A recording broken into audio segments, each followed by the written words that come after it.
12절 13절입니다. 스가랴 2장 12절 13절 말씀 함께 읽겠습니다. 여호와께서 장차 유다를 거룩한 땅에서 자기 소유를 삼으시고 다시 예루살렘을 택하시리니 모든 육체가 여호와 앞에서 잠잠할 것은 여호와께서 그의 거룩한 처소에서 일어나심이니라 하라 하더라. 아멘. 본문에 계시된 주님은 어떤 분이십니까? 모든 육체가 여호와 앞에서 잠잠하게 하십니다. 13절 모든 육체가 여호와 앞에서 잠잠할 것은 이렇게 말씀하시죠.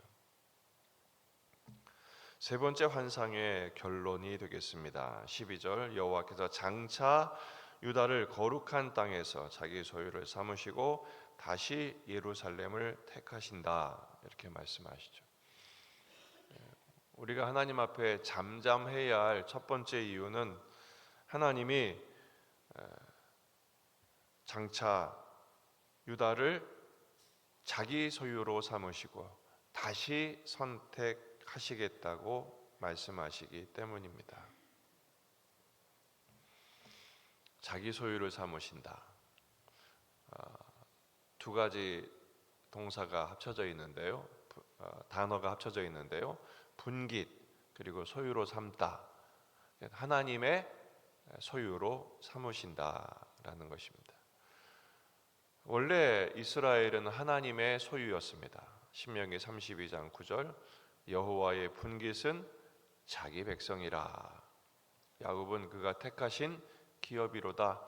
하나님이 선택하셨고 하나님의 몫으로 삼으셨어요. 하지만 하나님을 떠남으로 인하여 그들은 하나님께서 징계하는 대상이 되고 말았죠. 그러나 하나님께서 오늘 말씀하십니다. 거룩한 땅에서 자기 소유로 다시 삼으시겠다. 거룩한 땅은 하나님이 다시 돌아오셔서 그들과 함께 사시는 바로 성전이 있는 그 땅, 그곳에서 자기 소유 하나님의 기쁨으로 삼으시겠다고 말씀하시는 것이죠. 이스라엘의 자랑은 그 나라가 부강해지고 또 번영하고 여기에 있지 않고 하나님의 기업이 되었다, 하나님의 선택한 민족이었다라는 것이 그 이스라엘의 가장 큰 자랑이고 기쁨입니다. 시편 33편 12절 여호와를 자기 하나님으로 삼은 나라 곧 하나님의 기업으로 선택된 백성은 복이 있도다. 하나님의 기업으로 삼으신 것이죠. 자기 소유로 삼으신 것입니다. 그리고 이스라엘을 다시 예루살렘을 다시 택하신다고 말씀하세요. 1장 17절 하반절에서 이미 말씀하셨죠. 다시 예루살렘을 택하리라.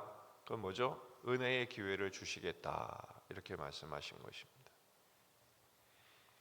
또 잠잠해야 할 이유는 13절의 하반절에 있는 것처럼 여호와께서 그의 거룩한 처소에서 일어나시기 때문이라고 말씀하고 있습니다. 성경에서 하나님이 일어나신다, 하나님이 일하신다라는 것이죠. 어디서 일어나십니까? 거룩한 처소. 이 거룩한 처소는 바로 하나님의 성전이요, 하늘의 처소를 의미합니다. 시편 68편 5절 그의 거룩한 처소에 계신 하나님은 고아의 아버지시며 과부의 재판장이시라. 하나님의 처소에 계시다라는 것은 긍휼과 자비의 하나님이신 것을 나타내 보이시죠.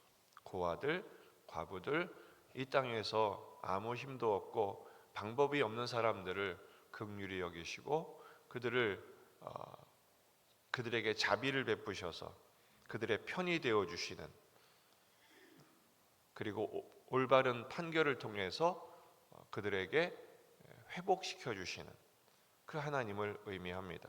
지금 상황이 어떻습니까? 성벽은 무너지고 성전 건축은 중단되고 이제서 비로소 시작된 것에 불과하지만 하나님은 벌써 일하고 계시는 것이죠. 먹고 살기 힘든 현실 가운데 그리고 모든 것이 꽉 막혀버린 불통의 현실 가운데서 우리가 소망해야 할 것은 바로 그의 처소에서, 거룩한 처소에서 일어나 오늘도 일하시는 하나님을 바라보는 것입니다.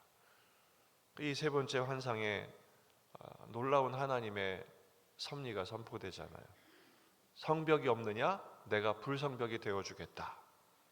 아무도 너희를 돌보지 않느냐? 내가 눈동자같이 너희들을 지켜주겠다. 너희들을 노략하고 있느냐? 노략하는 사람들을 내가 노략해버릴 것이다. 복수해주겠다. 원망과 불평과 한숨과 탄식 속에 사느냐? 노래하고 기뻐하라. 내가 찬송이 되어주겠다. 이렇게 말씀하고 계시는 것입니다. 그렇습니다. 그의 거룩한 처소에서 일어나시는 하나님, 그리고 자기 소유를 삼으시는 하나님께서 우리와 함께 사시겠다고 말씀하세요. 그분이 임마누엘이시지 않습니까? 임마누엘이 뭐죠? 하나님이 우리와 함께 하십니다. 따라서 우리가 해야 할 일은 이 불통의 현실 가운데 원망하고 불평하고 탄식하고 그러다 보니 남을 저주하고 비난하고 정죄하는 삶이 계속되는 거예요. 이 악순환의 고리를 끊는 방법은 잠잠하는 것입니다. 모든 육체가 여호와 앞에 잠잠하게 하시겠다고 말씀하십니다. 잠잠한다는 것은 무엇을 말합니까? 불평을 멈추는 거예요.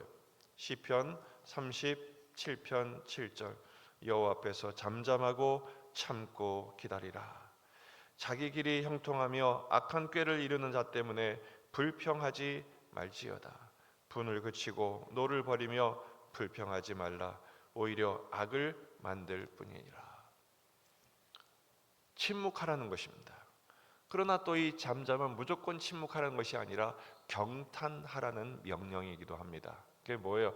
하나님의 일하심을 보고 기뻐하고 감사하고, 경탄이란 게 뭐예요? 이거는 감탄사잖아요.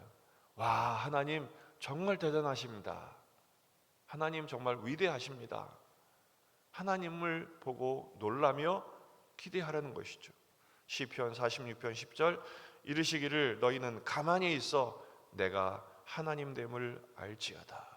내가 문나라 중에서 높임을 받으리라. 내가 세계 중에서 높임을 받으리라.